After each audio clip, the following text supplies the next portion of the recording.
So hello, everyone, and thank you for tuning in today to this discussion. My name is DL Lundberg, and my pronouns are she, her, or he, here.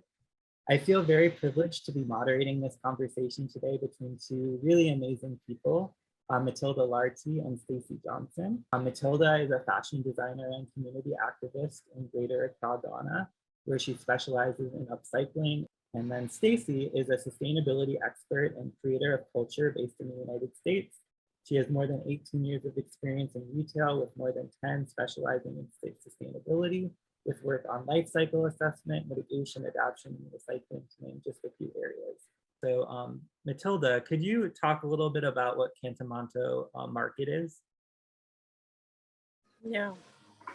Yes, Cantamonto market is a market where used clothes are being sent from Europe and USA and it's a whole lot, a huge amount of fabrics.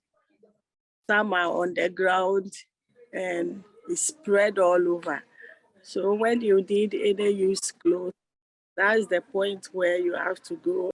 And is most of the clothing used, or is some of it kind of disposed or not used in that area? Oh, in Cantamonto, when you come, some of the clothes are not of good use and you see them lying on the floor.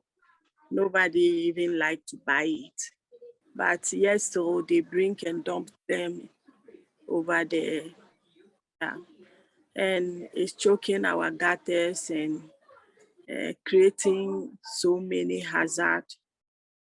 But still people bring it. And in a year or a week, a bunch of things that has been coming to Cantamonto is too much. So kind of on this topic, can you talk a little bit about what the phrase Bruni means? Yeah, so Bruni means white man dead clothes.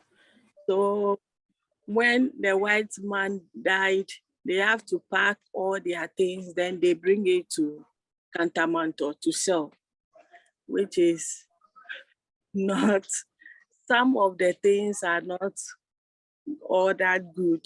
So why is it that somebody have to die, then you pack all the things to a different country for them to use it? So then going back to Stacey, do you think most people in the United States know that their used clothing, or at least some of it, ends up in places like Ghana? I'm going to say no. I'm going to say no because we're at the forefront right now where I wholeheartedly believe that is a shift in the paradigm that consumers are sitting in, right? We are consuming more responsibly, at least the newer generations are. You know, there is this author, and she has this quote, and she says, the way we spend our money and how we spend our money now is our vote for the future, right? And I can't agree more, right? You start to see brands that are more socially responsible.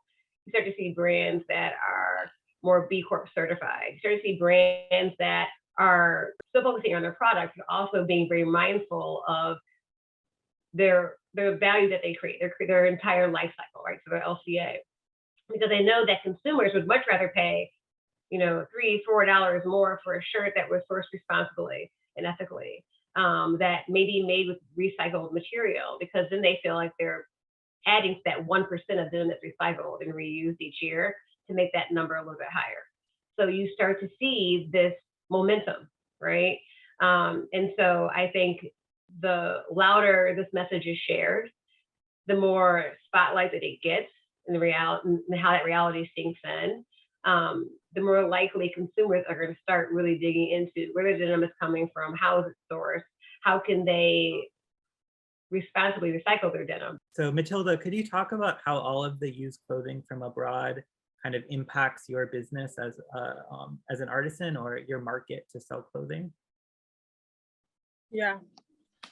So because of all these used clothing, locally, when you produce things, people don't patronize it. They don't want to, not that they don't want to, but they think when they go to the Cantamonto market to buy these cheap clothes, it will be better than maybe you making something for them to like. So this is affecting my business so much that um, sometimes when you send the product to the market, even the price they want to buy it, when you talk about it, they will refer you to Cantamonto market to go and see. A lot of things are on the ground. You can get 1 cedi, 2 cedi. So why do you have to price your clothes this?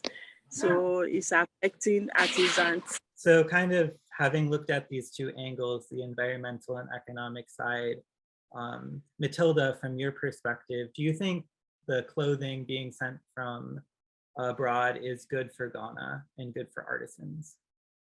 No, for me, I think it's not good for Ghana because Ghana have we have so many things that we can progress ourselves. We have a way of dressing and our culture and all so many things. And if these used clothes are coming to Ghana and also making the environment hazard is something different altogether. So I think no. So you talked a little bit about this already, but could you talk a little more about the environmental hazards that textile waste, Yeah. the discarded clothing causes in your Yeah. community? The environmental hazard, some are, you see these used clothes, the unwanted ones, you see them ending up in the landfill and it's choking the gas. And you see people when they buy it and you wear it 2-3 days and they don't like it, they have to burn it. It's creating air pollution and a whole lot. So even our drainage, most of the drainage are choked with unwanted fabric. Sometimes when you are digging, you see this, this fabric in the soil, and when you go to the seashore, you see the soil packed with um, clothing which are not of good use, and it's creating a whole lot of things. And when it rains a little bit, you see that a whole lot of floods because the things, the fabric waste choke the gutters into extent that the waters cannot flow properly. So a little rain, you see that there will be a whole lot of floods around, and it's creating disease and other things. Our health is very important. So we need to do something about this. Yeah.